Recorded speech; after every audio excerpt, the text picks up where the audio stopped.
Bueno, buenas noches.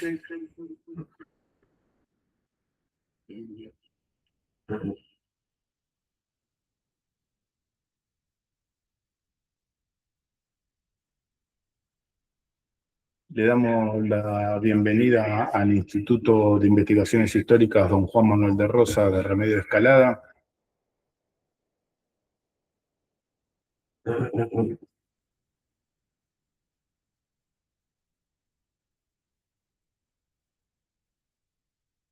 ¿Están por ahí? Ahí.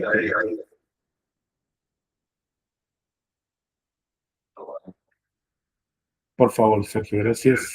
Y en esta ocasión le queremos presentar en esta charla, en la primera charla que vamos a estar teniendo a lo largo del año, al doctor Sergio Albanese, quien es miembro del Instituto de Remedio de Escalada, y en esta ocasión nos va a estar charlando, nos va a estar exponiendo sobre el 50 aniversario del derrocamiento del gobierno de Isabel Perón. En esas circunstancias, estamos acá con Sergio, que nos va a desasnar, por así decirlo, tanto los actores intervinientes en ese golpe, en los preludios del golpe, y cómo sí podemos saber que Fuerzas Armadas, cámaras empresarias, sindicatos, hubo como una suerte de ecosistema que fueron alineándose organizaciones guerrilleras para converger juntos en el 24 de marzo del 76. Seguramente que para esto y para muchas otras cosas más, Sergio nos va a poder ilustrar, y como siempre invitamos a escuchar al expositor, y luego cuando finalice, bueno, hacemos una apertura y una ronda de preguntas. Así que sin más, Sergio, te dejo el lugar para que puedas arrancar. Muchísimas gracias.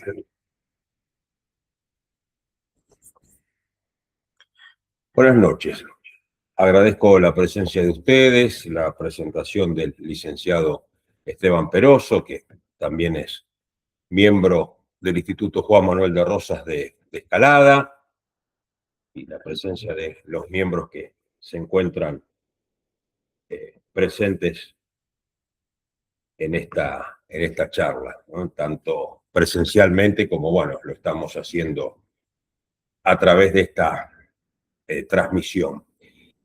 La idea, bueno, es decir, 50 es un número redondo y nos impone en un hecho clave del siglo XX que al día de hoy sigue teniendo repercusiones, sigue teniendo, ¿no es cierto?, sus consecuencias, nos impone a hacer reflexiones. Y como bien dijo el licenciado Peroso, vamos a tratar, ¿no?, de explicar, y a mí me gustaría cifrarme para después ir llegando al momento que se da el golpe, el 24 de marzo del 76, me gustaría cifrarme en el periodo 73-76. Es decir, ¿qué pasa?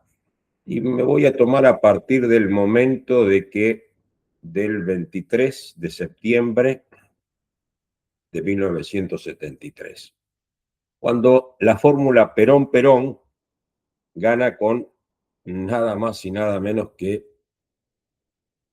el 62% de los votos. Y después, ahora en unos instantes, se van a dar cuenta por qué hago hincapié en este 62% de los votos. A los 2 días de que triunfa Perón en las urnas, se produce el asesinato a manos de la organización Montoneros del jefe de la CGT, José Ignacio Rucci, abatido a la salida de su domicilio en la localidad de Flores, nada menos que con 23 tiros. Algunos recordarán, ese hecho se lo denominó Operación Traviata, por aquella marca de galletitas, la llamada galletita de los 23 agujeritos, ¿no? Obviamente con toda perversidad, lo denominaron de esa manera. Y acá es importante señalar este hecho del asesinato de Rucci, que fue algo que realmente sacudió a la opinión pública. Recuerdo personal, yo estaba cursando sexto grado y lo recuerdo como si fuera el día de hoy, que volvía de la escuela primaria y al llegar ya estaba la televisión en mi casa prendida y bueno, todos al igual que en el barrio escuchando y conmovidos por el asesinato de José Ignacio Rucci, ¿no? Rucci no solo era el jefe de la CGT, sino era parte integrante del pacto social. Algo también para tomar nota por lo que voy a decir ahora. Era integrante del pacto social junto con el Estado, que lo representaba en este caso el ministro de Economía, José Bergelbar, y también estaba por el lado de los empresarios, ¿no es cierto?, la Confederación General Económica. Hay que subrayar que a este pacto social se oponía tanto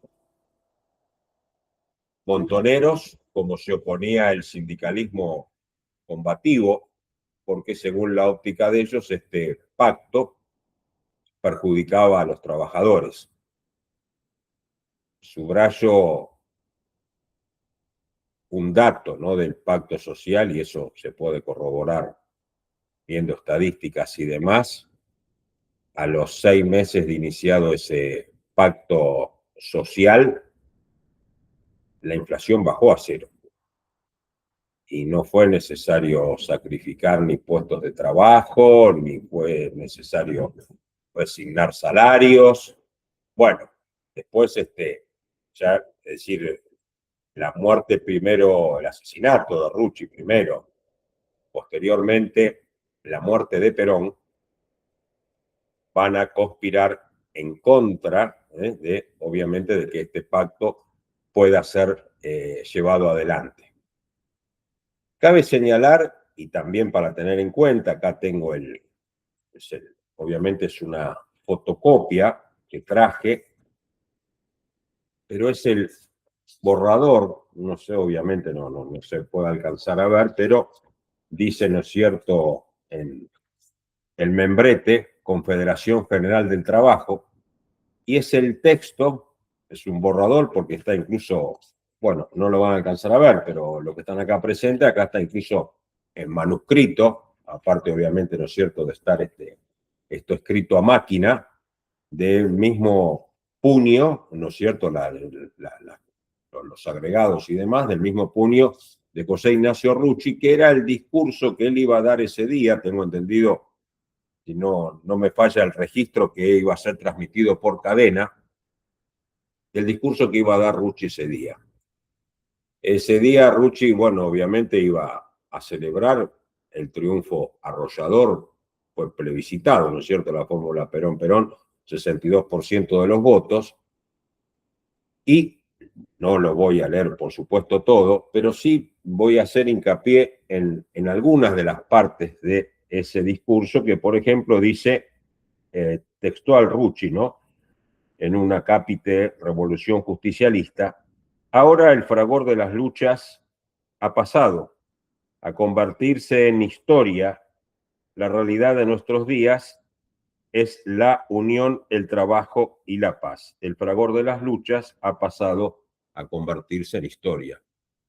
Creo que la frase es clarita, ¿no? Después, en otra parte dice: solo por impericia o mala fe se pueden exigir soluciones inmediatas para problemas que se fueron profundizando durante tantos años.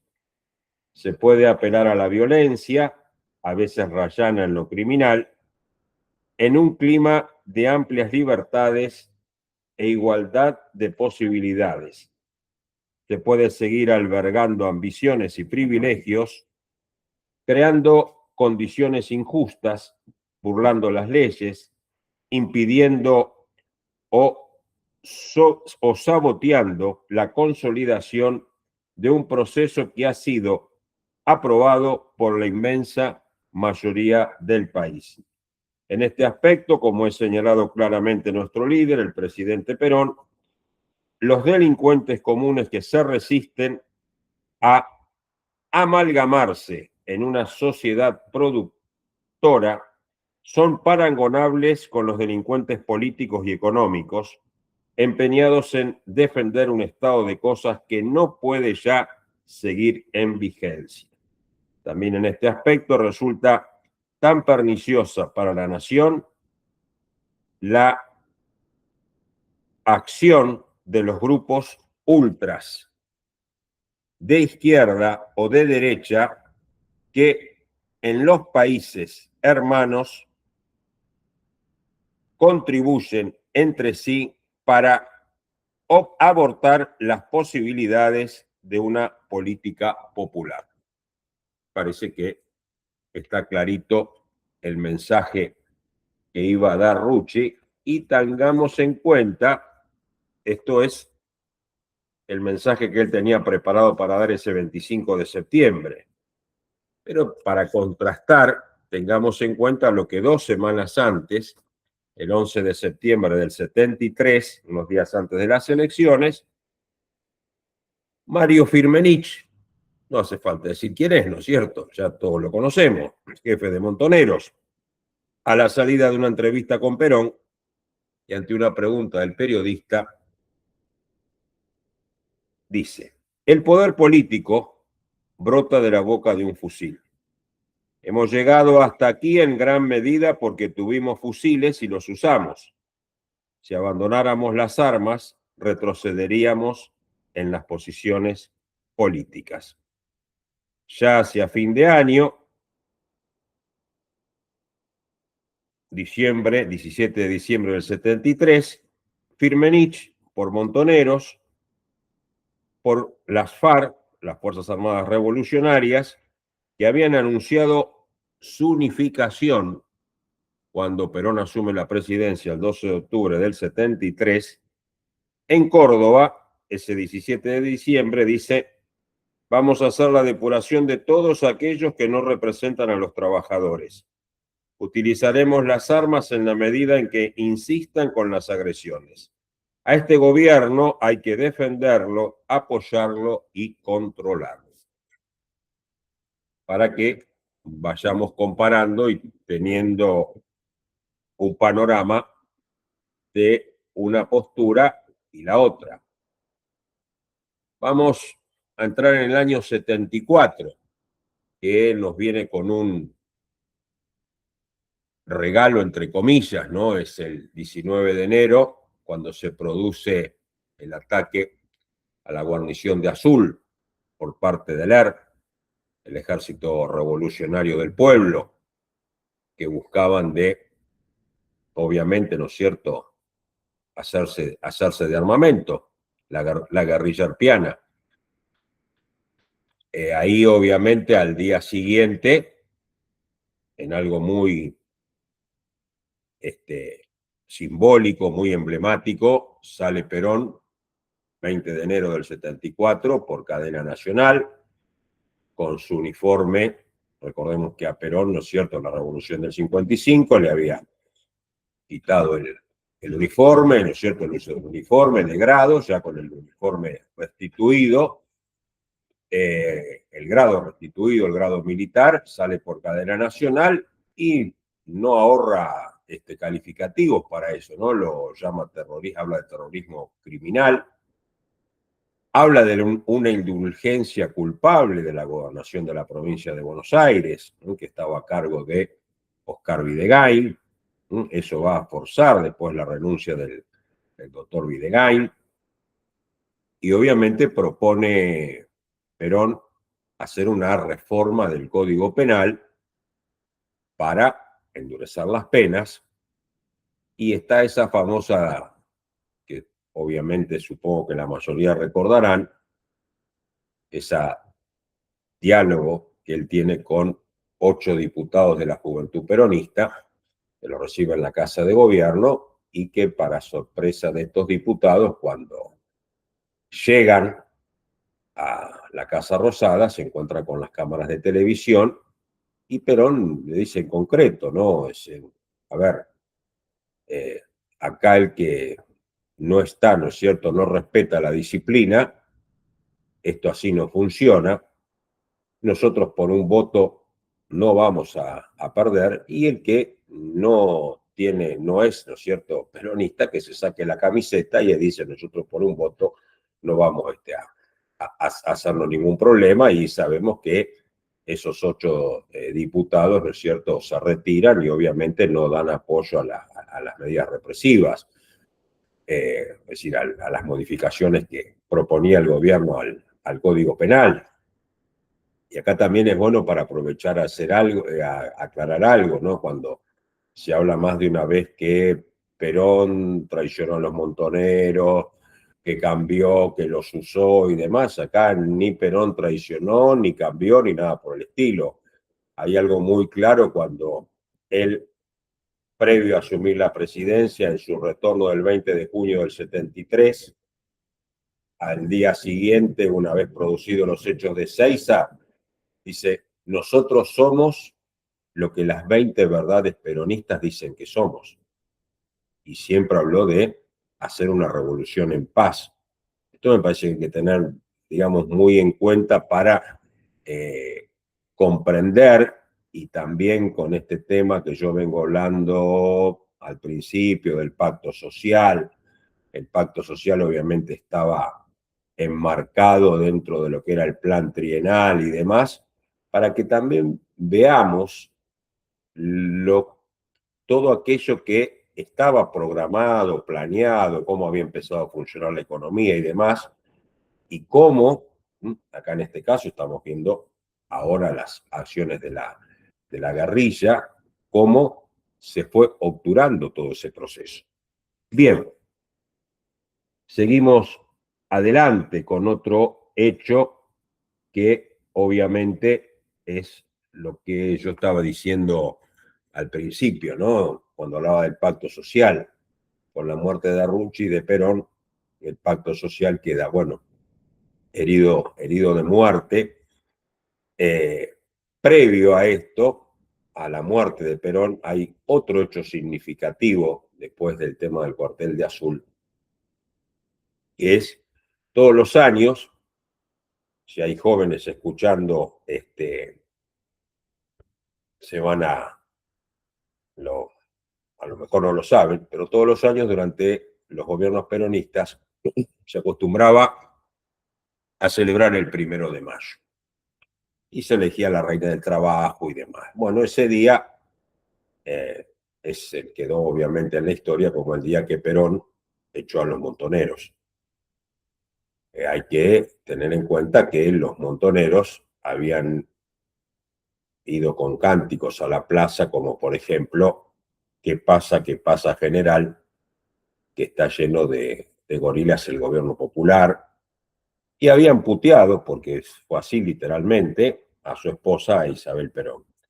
Entonces Perón empieza, ¿cierto? Empieza su discurso diciendo que hacía casi 20 años había hablado por última vez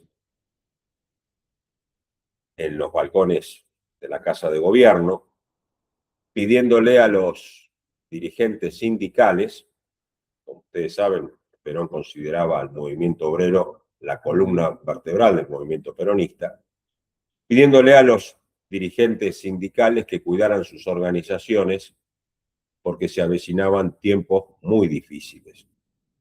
Dirigiéndose a los sindicatos y demás, dice, y ustedes que durante estos años han visto caer a sus dirigentes asesinados, hoy resulta, y a ella se dirige a Montoneros, que estos estúpidos e imberbes pretenden tener más mérito que los que durante 20 años han cuidado sus organizaciones.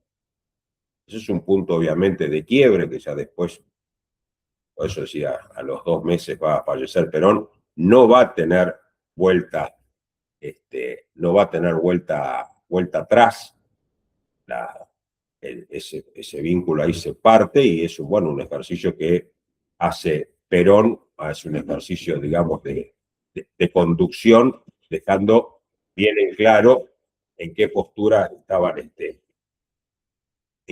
estaban los montoneros y cuál era la postura que él había sostenido, desde siempre. Por otro lado, hay que señalar que previamente, es decir, antes de llegar obviamente a esta situación, esto lo cuenta el ex montonero José Amorín, Perón les había ofrecido el Ministerio de Bienestar Social para tratar de integrarlos a montoneros. Y obviamente los montoneros, digo obviamente porque ellos estaban con la postura de Firmenich, que el poder brota de la boca del fusil, y bueno, de ahí de esa postura no se movían y pensaban que tomar de pronto algún cargo era estar en la burocracia, ¿no es cierto? Pero eso también muestra cómo ellos mismos se fueron también de alguna forma, se fueron aislando. Asumida el 1, ¿no es cierto?, de julio de 1974, asumida la presidencia por Isabel Perón, hay montoneros, pasan la clandestinidad, se fusionan, ¿no es cierto?, se fusionan con el ERP, y el 11 de agosto del 74, una fecha también para tener presente, el ERP toma por asalto la fábrica militar de Villa María, en la provincia de Córdoba. Es ahí donde secuestran al coronel argentino del Valle Larraburu, que era un ingeniero químico. Como todos supongo estarán en conocimiento, está en proceso, ¿no es cierto?, porque la muerte de él, bueno, realmente, ¿no es cierto?, ha sido un martirio, está en proceso de canonización. Bueno, y ahí se produce otro hecho terrorista que queremos destacar. Quiero también previamente, esto lo estaba un poquito dejando de lado porque me detuve en el discurso que da Perón antes de fallecer, el 1 de mayo en Plaza de Mayo, pero es importante también que ese mismo día, ante el Congreso Nacional, Perón presenta el modelo para el proyecto nacional. ¿Por qué también subrayo esto, aparte de la importancia? Primero, porque muestra que Perón no era ningún improvisado, ¿no? Es decir, hablando de presenta un plan trienal, presenta el proyecto para el modelo nacional, que hay que subrayar fue el último modelo de país que tuvo Argentina, ¿no? Es decir, fue el que obviamente queda, que ya lo sabemos eso, queda inconcluso, pero fue el último modelo de país que tuvo la Argentina. Por eso volví un poquito para atrás, porque esto lo quiero subrayar, ¿no? Y por otro lado, para que también, ¿no es cierto?, ver que ese gobierno 73-76, que muchos, algunos por ignorancia y otros a sabienda, lo presentan como que fue todo un caos y que, ¿no es cierto?, un desgobierno total y nada, ¿no? Es decir, Perón vino con una planificación, vino con un norte bien claro, el plan trienal que está poco estudiado. Afortunadamente vive uno de los que participó en ese plan, en ese momento era un joven economista, hoy ya pasó los 80 años, se llama Carlos Leiva, que más de una vez seguramente alguno de ustedes lo habrá escuchado, pero se trabajó con mucha seriedad para llevar adelante el proceso de reconstrucción y de revolución en paz que Perón había, ¿no es cierto?, propuesto. Bien, quería dejar eso que había omitido decir. Hay una fecha también importante que quiero rescatar, porque acá vamos ahora a ver cómo es que entramos en el operativo Independencia, ¿no es cierto? Y este hecho que voy a relatar ahora, ocurre el 5 de enero de 1975. Es un accidente, y lo pongo entre comillas, porque ahora vamos a ver que no fue un accidente, de un avión militar que en ese avión militar mueren 13 oficiales, entre ellos el jefe del tercer cuerpo del ejército y el jefe de la brigada de Tucumán. Después, obviamente, se supo que no era, ¿no es cierto?, que no había sido un accidente, que había sido un atentado. Entonces, Isabel, que hasta ese momento había seguido el criterio permanente de Perón de cómo combatir a la guerrilla, que era con la policía y fuerzas de seguridad, cambia ese criterio porque se toman conciencia del poder que tenía la guerrilla, ¿no? En armamentos, en hombres. Y ahí es donde nace el famoso Operativo Independencia, que sabemos que le ponen ese nombre porque se desarrolla en la provincia de Tucumán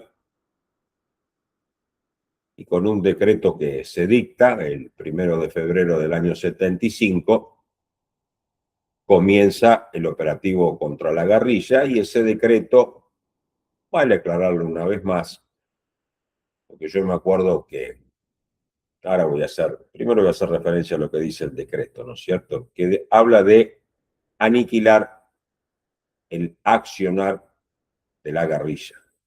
Este primer decreto está circunscripto a la provincia de Tucumán. Ahora después vamos a ver cómo es que se da la ampliación a todo el territorio del país. Pero este primer decreto está solamente circunscripto al accionar de la guerrilla en la provincia de Tucumán. Bien.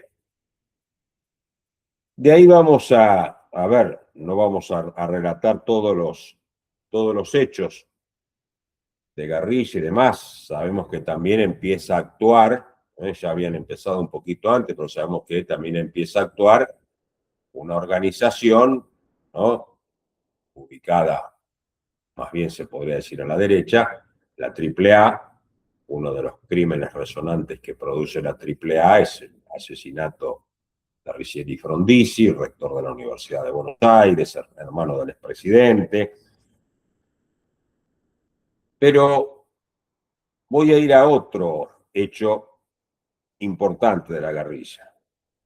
23 de diciembre, vísperas de Nochebuena, 23 de diciembre de 1975, y acá justo donde estamos, digamos, transmitiendo, estamos justo en el partido de Lanús, el asalto al depósito de arsenales 601, Domingo Viejo Bueno. Acá el ER, es decir, el Ejército Revolucionario del Pueblo, sufre, ¿no es cierto?, creo que es la peor de sus derrotas, y queda prácticamente desmantelado. Acá, bueno, obviamente también el objetivo, obviamente, hacerse de armamento, ¿no es cierto?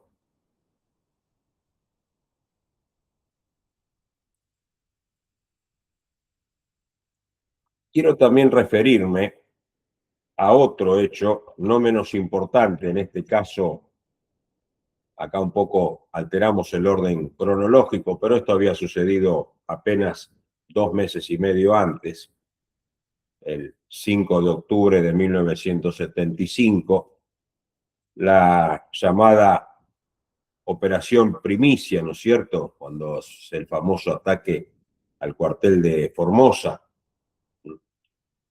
Acá la mayoría, en este caso, Y esto también, obviamente, este ataque lo perpetúa Montoneros, ¿no es cierto?, llevado a cabo por Montoneros, quieren causar un impacto político, social con esto. Mueren la mayoría en el regimiento, esto, si mal no recuerdo, creo que fue un domingo, prácticamente la mayoría de los que salen en defensa de ese cuartel son conscriptos, lo cual esto también, ¿no es cierto?, a ver, queda, no hace falta simplemente, sí lo voy a remarcar, ¿no?, que los montoneros no se la agarraron solamente con los militares, ¿no? Acá pronto entraban a un cuartel o había soldados, lo que sea, no respetaban nada. Habían también tomado el aeropuerto local, un avión de Aerolíneas Argentinas que tenían preparado para la huida. Y bueno, esto también deja, ¿no es cierto?, en este caso deja a Montoneros con es un hecho de pronto importante, porque ellos no se esperaban la reacción que hubo de parte de quienes defendieron el cuartel, y queda bastante herido de gravedad la organización Montoneros. Esto reconocido, incluso el mismo Bonazo va a reconocer tiempo después que con este atentado que hacen exactamente 5 meses y medio antes del golpe, le estaban haciendo el caldo gordo al golpe militar, ¿no? Eso lo reconoce el propio Bonazo. A ver, si no lo hubiera reconocido, tampoco hace falta ser muy perspicaz para darse cuenta que así efectivamente lo habían sido. Y ahí sí, esto pasó 5 de octubre del 75, y el 6 de octubre, al día siguiente, se saca el otro de los decretos en donde se extiende la lucha contra la subversión, se extiende a todo el país. Ahí está el otro de los decretos. En realidad, los decretos, bueno, estos son en cuanto al tema de encarar, ¿no es cierto?, y darle el poder, ¿no es cierto?, el poder entre comillas, sino darle la facultad de cumplir con la misión y de incorporar a las Fuerzas Armadas al combate contra la subversión, ¿no? El otro decreto, pues son 3 los decretos, el otro decreto hace referencia a que todas las personas que eran detenidas y demás debían ser puestas a disposición de un juez. Bien, un poco yo me he detenido en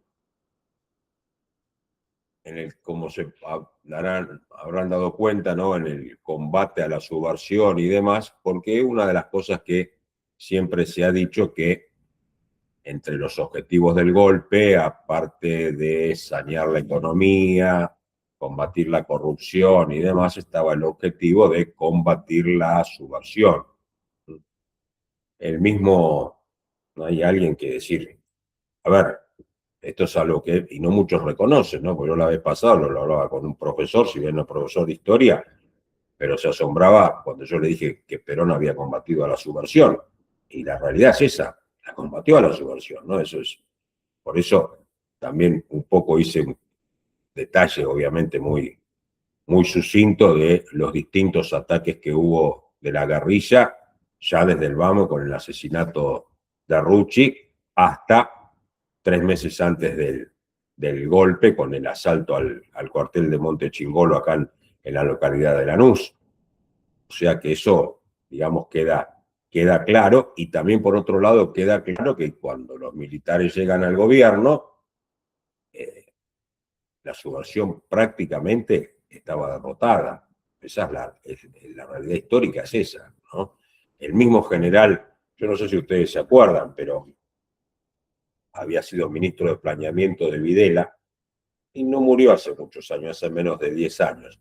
El general, me acuerdo, creo que me lo acuerdo exacto el nombre, Ramón Genaro Díaz Besone, ministro de Planeamiento de Videla y uno de los teóricos del proceso militar, él en una declaración dice que el golpe no fue necesariamente para combatir la subversión, sino que fundamentalmente fue para cambiar, y de hecho vaya si lo lograron lamentablemente, de cambiar la estructura económica y social del país, ¿no?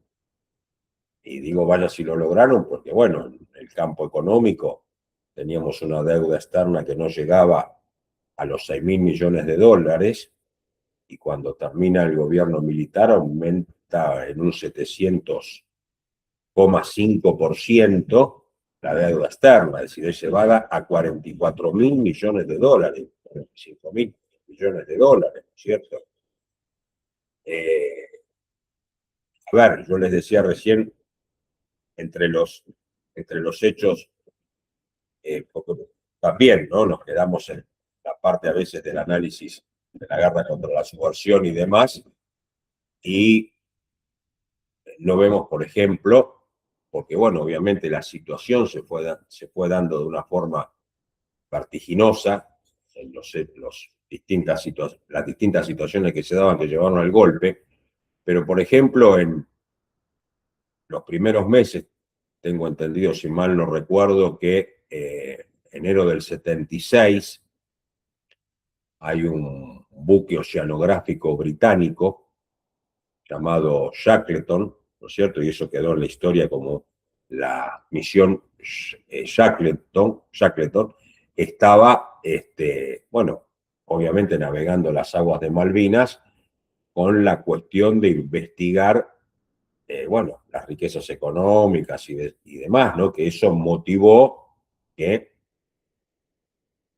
no solamente que ese buque fuera interceptado por una nave argentina, sino que ocasionó la ruptura de las relaciones diplomáticas con Gran Bretaña, porque enseguida el gobierno retiró al embajador, ¿no? Y muchos historiadores, es decir, que han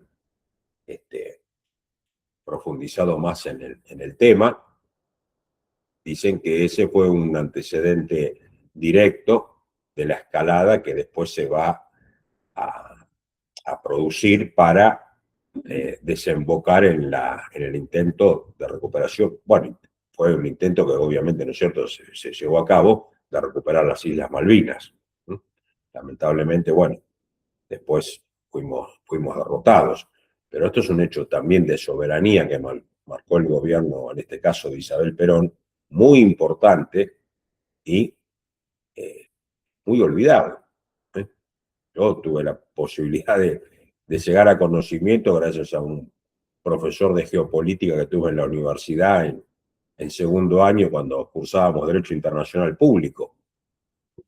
Pero en los libros de historia, salvo excepciones, esta misión Shackleton nadie habla, mucho menos hablan de la reacción del gobierno argentino.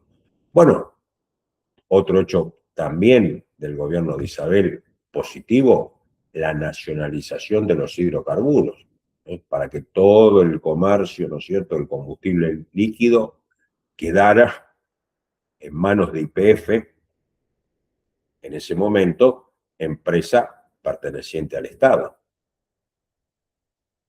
A poco de asumido el gobierno de Isabel Perón, septiembre del 74, para ser más preciso, 20 de septiembre del 74, se sanciona la ley 20.744, la ley de contrato de trabajo, considerada una de las legislaciones en materia laboral más avanzadas a nivel mundial. Miren lo que estoy diciendo, no, esto cualquier tratadista de derecho del trabajo lo puede, ¿no es cierto?, corroborar lo que yo estoy diciendo. Sí, ¿por qué señalo estos hechos de la protesta o la ruptura de relaciones con Gran Bretaña, la ley de contrato de trabajo, la nacionalización de hidrocarburos? Antes les hablé del modelo para el proyecto nacional, porque en medio de todo, ¿no es cierto?, el desbande que había, porque obviamente sabemos que el golpe del 76 se produce incluso con complicidad, ¿no es cierto?, no solamente, como decía recién, Esteban al principio, sino también de partidos políticos, de mismos dirigentes peronistas, de las organizaciones guerrilleras que fueron haciendo obviamente un sistema de pinzas sobre el gobierno. Pero así todo, fíjense en cómo en el gobierno se seguían, digamos, produciendo hechos también importantes y se seguía produciendo también la defensa de la soberanía del territorio. Después, ya para ir cerrando, porque me gustaría también escucharlos a ustedes, ¿no? Ya creo que estamos más o menos en una media hora, un poquito más de charla, y la idea es que es un tema que todos tienen, ¿no es cierto?, para aportar, para preguntar y demás.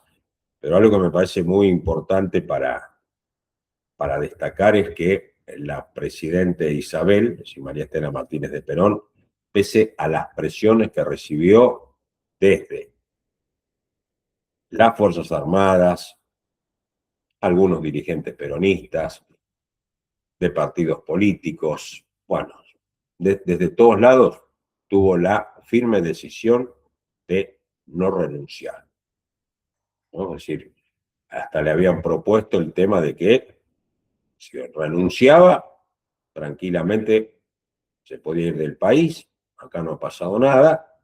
Bueno, cuando ven que no renuncia, ¿no es cierto?, que se le planta a los militares, es donde deciden meterla nada más y nada menos que durante 5 años presa. Y como ya sabemos, presa sin que después obviamente salió sobreseída en todas las causas. Por eso un poco en homenaje a ese coraje, ¿no? Porque cuando se hablan de la debilidad de Isabel Perón o la debilidad del gobierno de Isabel Perón, yo me pregunto, ¿cuántos hubiéramos tenido la fortaleza para mantenernos contra viento y marea en un gobierno que se estaba, ¿no es cierto?, literalmente los dirigentes se estaban desbandando, con todos los días atentados de la guerrilla? ¿Cuántos hubieran tenido la entereza de decir, yo renuncio y bueno, me voy para otro lado? Como, a ver, hablamos de los dirigentes sindicales, Casildo Herreras, sin ir más lejos, se fue para España y después dijo, yo me borré. Pero bueno, Isabel Perón, no, se quedó, no renunció, hizo frente a los 5 años de cárcel con una dignidad, y ustedes ven que, salvo raras excepciones, no ha hecho en todos estos años, de que fue liberada en julio del año 1981, no ha hecho prácticamente declaraciones, ¿no? Una conducta digna. Y por otro lado, a ver, esto mejor lo puede decir un médico, pero no creo que una persona, si es débil, llegue a los 95 años, ¿no? Y hasta donde todos sabemos, está obviamente con problemas de desplazamiento y demás, pero está plenamente lúcida, ¿no? Entonces, un poco también, amén obviamente de recordar los 50 años del golpe militar, por lo menos de parte de quien les habla, creo que los conozco, unos de quienes están presentes, o tal vez todos, está bueno en hacer un reconocimiento a este gesto de no renunciamiento, de haber soportado con dignidad la cárcel y bueno, y haber ejercido con total honestidad la tarea de gobierno. Bueno, por mi parte, les agradezco a todos la presencia, tanto a quienes están acá en forma presencial, miembros del instituto, bueno, como los que nos están escuchando, ¿no? Así que abrimos a las preguntas, como hacemos siempre.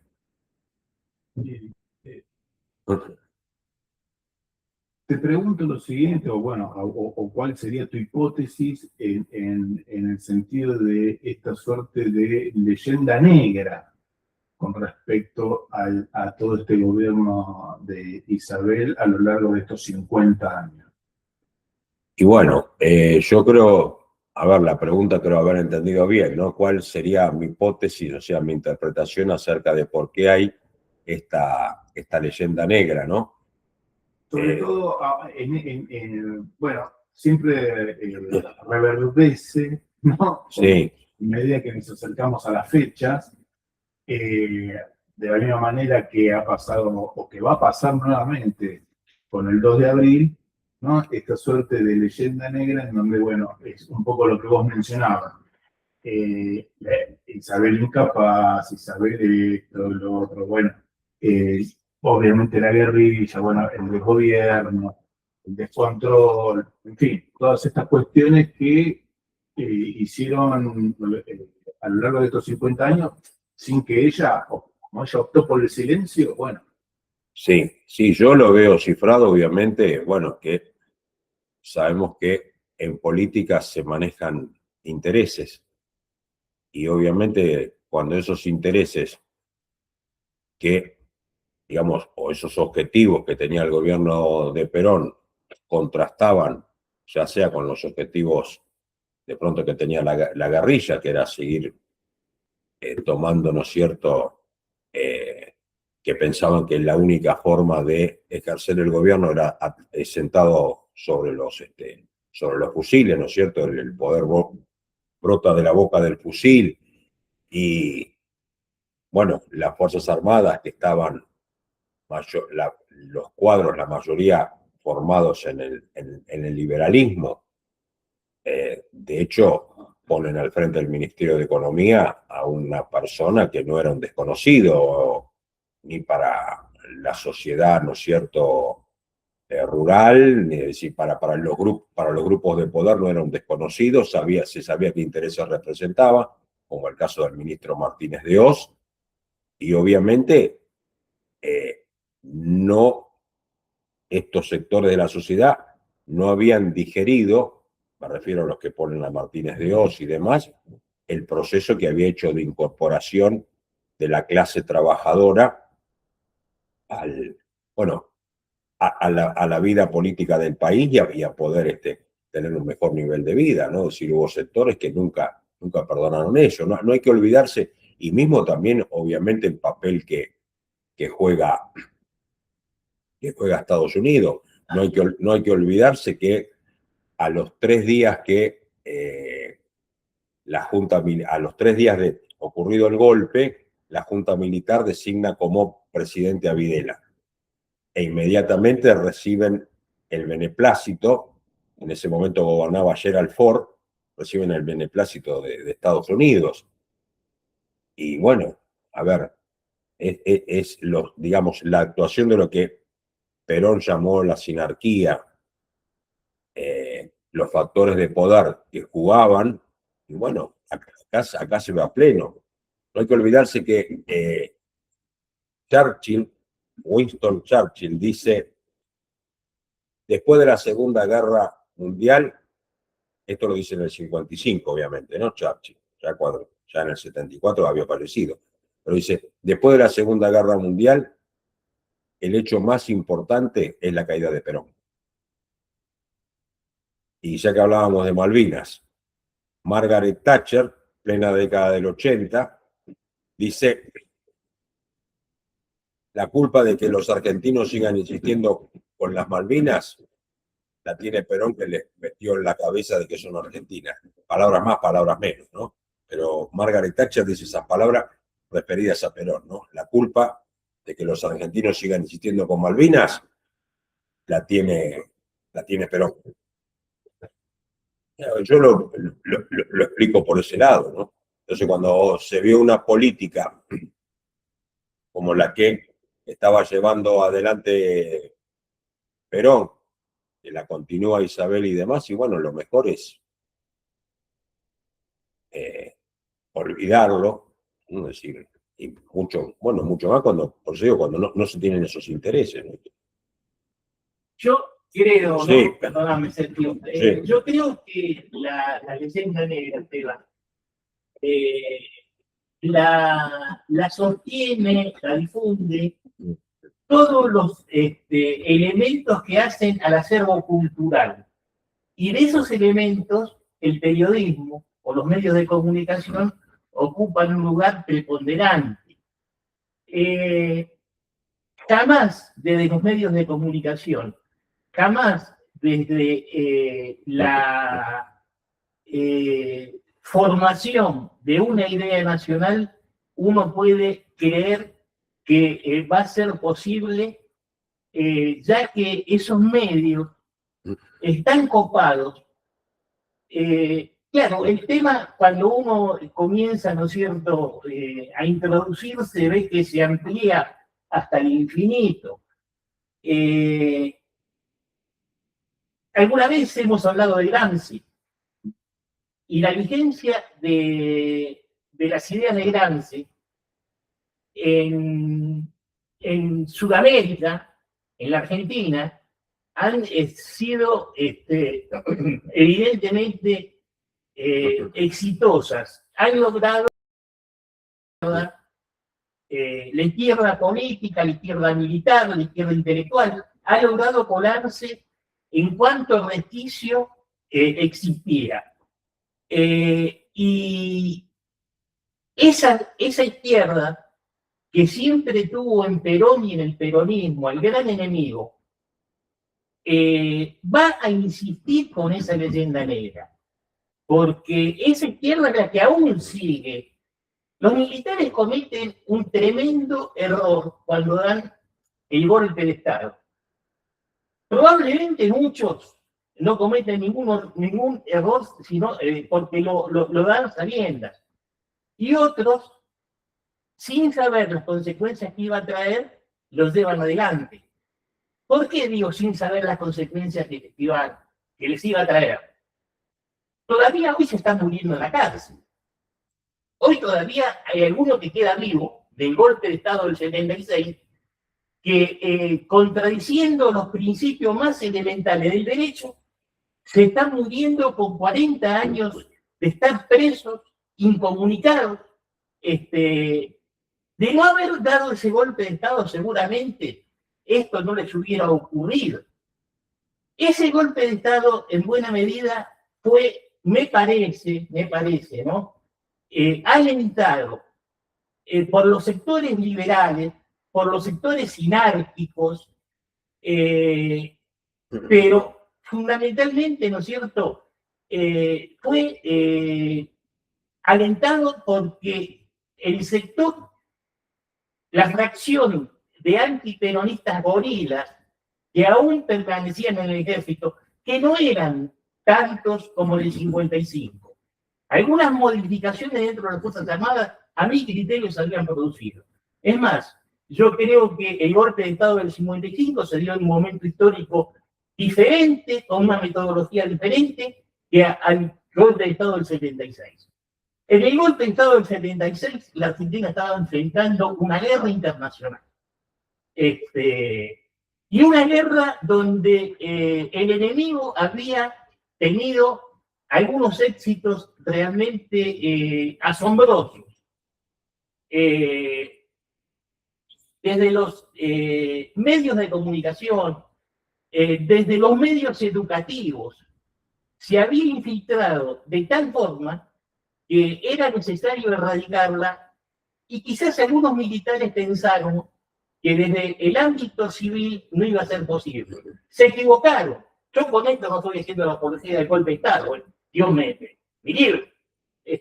Quiero decir, y esto alguna vez vamos a conversar, pero que para mí los momentos históricos del 76 y del 55 son diferentes.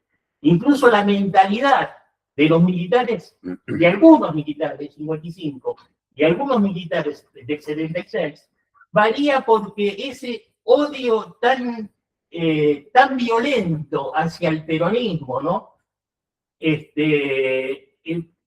No digo que hubiese desaparecido en todo, pero que se había medianamente revertido. Una pequeña anécdota y nada más. Yo, en el año 76, el año del golpe de Estado, yo muy joven abracé la causa sindical. En el año 76 estaba en la Juventud Sindical Peronista. Yo era muy jovencito, no fue a instancias mías. ahí había, siempre eran los de la UOM los que manejaban todo, ¿no? Porque, bueno, la UOM era poder. Habían conseguido una entrevista con un contraalmirante, Arbizu, que era el interventor en el Instituto Nacional de Obras Sociales. Esa entrevista fue en el apostadero naval de Retiro.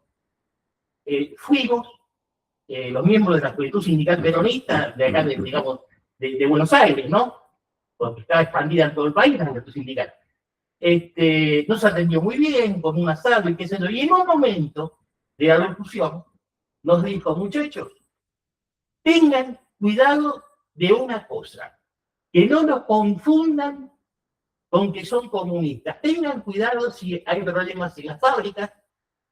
Traten de que el comunismo no los mezcle, no los envuelva, porque si el comunismo los envuelve y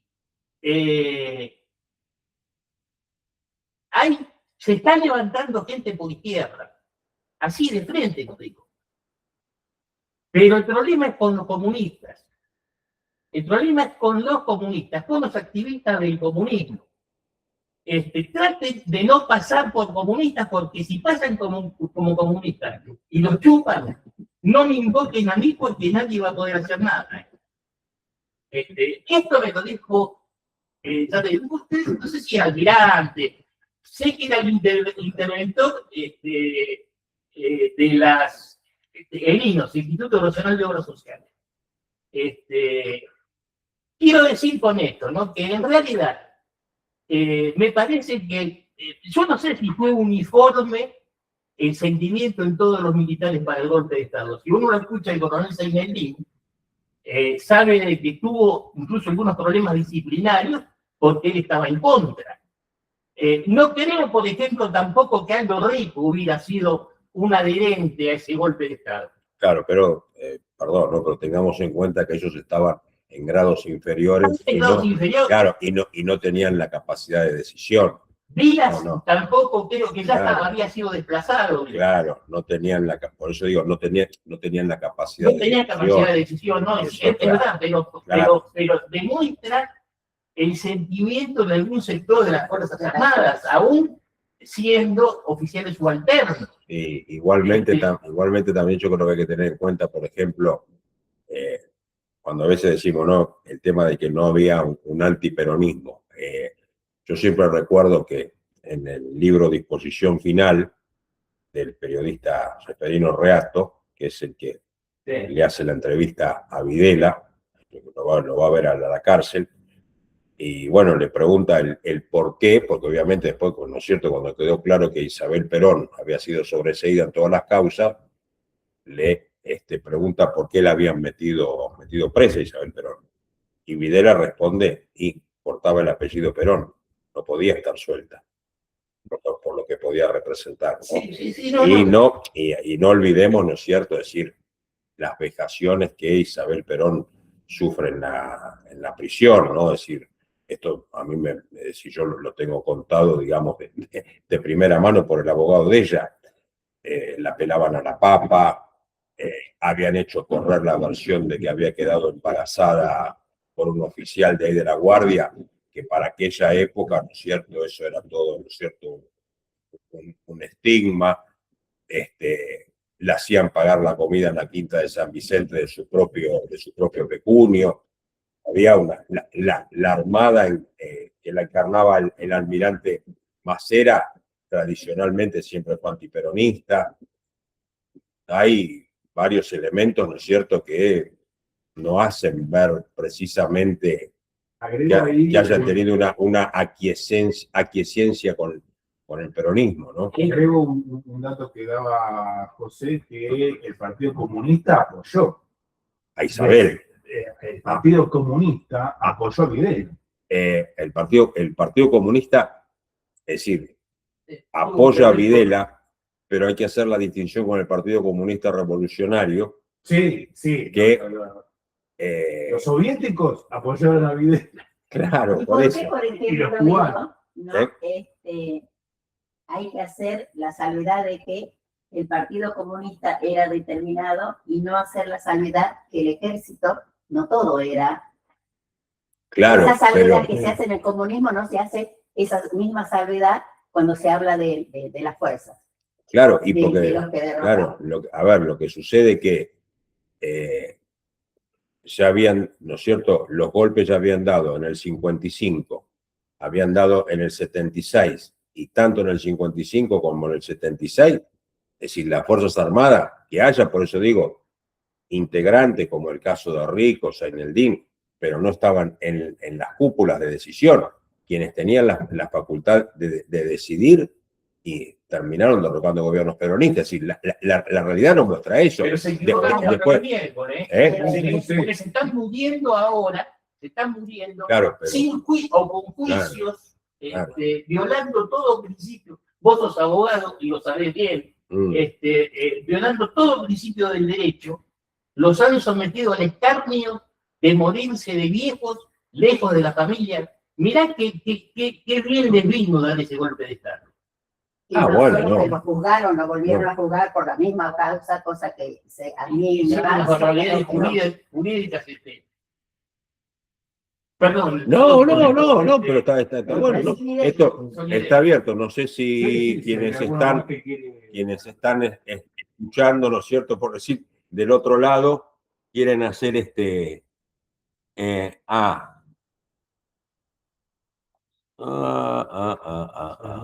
ver, por ahí creo que tenemos, no sé si creo que alcancé a leer bien Cristian del Wonu, ¿no? ¿Qué rol jugó él? ¿Qué decís que no?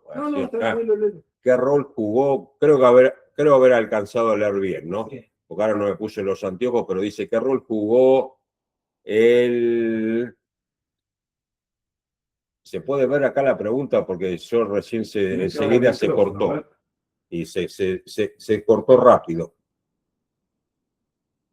A ver, ¿qué rol jugó el sector sinárquico del vaticanismo en el derrocamiento de Isabel? Bueno, a ver, hasta donde llega mi información y mi conocimiento, Cristian, no tengo, ¿no es cierto? No tengo información acerca de eso. Si vos tenés y la querés compartir, con gusto te habilitamos el micrófono y te escuchamos. Yo personalmente no tengo información, ¿no? Para tu pregunta. ¿Se puede habilitar el micrófono o algo? Lo habilita él, si quiere.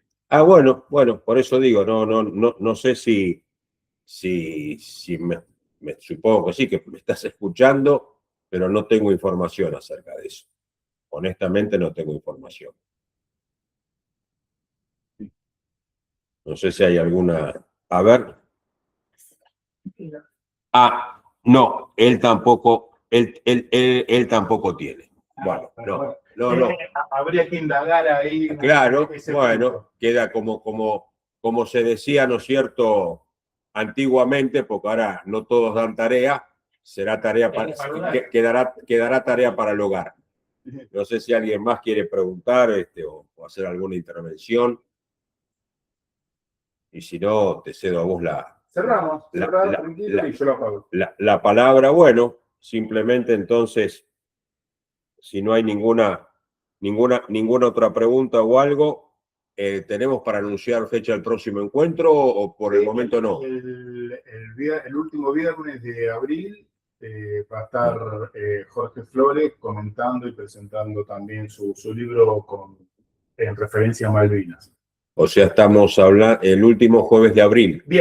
Viernes de abril. Sí. Entonces, bueno, acá me están comentando Esteban Peroso que el viernes sería 24 de abril, el profesor Jorge Flores va a estar presentando en este mismo espacio su libro La senda del héroe, que sabemos está referido al tema Malvinas, a este mismo horario, ¿no es cierto? El horario de las 20 horas. Bueno, si son gustosos de participar, los esperamos para el viernes 24 de abril a las 20 horas.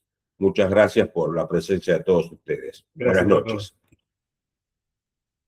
Bueno, Bueno, Gracias. muy bien. Vamos abajo. Sí, y